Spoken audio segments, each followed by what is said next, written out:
I think through each situation, and I really feel the ideas I come up with are usually the best for everyone.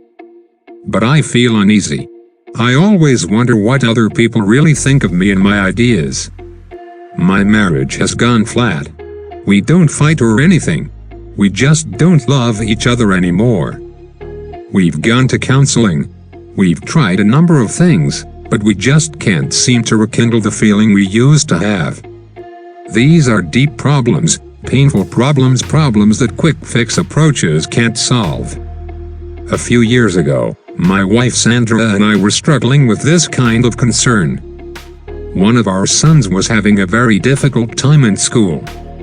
He was doing poorly academically.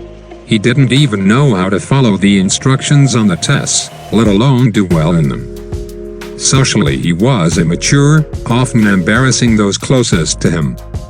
Athletically, he was small, skinny, and uncoordinated, swinging his baseball bat, for example, almost before the ball was even pitched.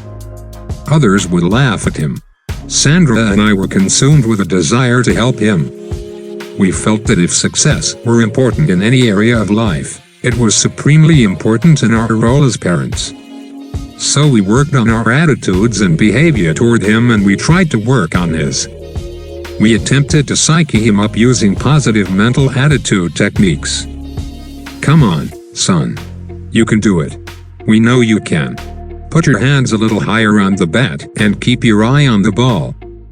Don't swing till it gets close to you. And if he did a little better, we would go to great lengths to reinforce him.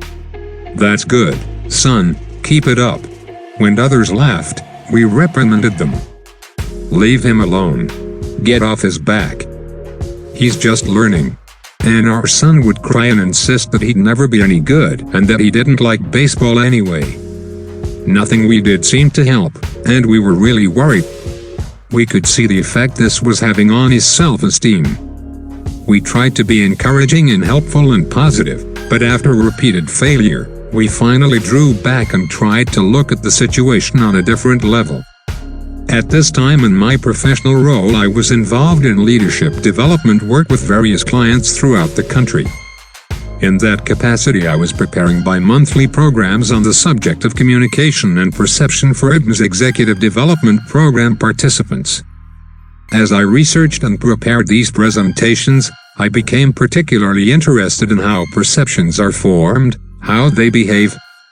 This led me to a study of expectancy theory and self-fulfilling prophecies, or the Pygmalion effect, and to a realization of how deeply embedded our perceptions are.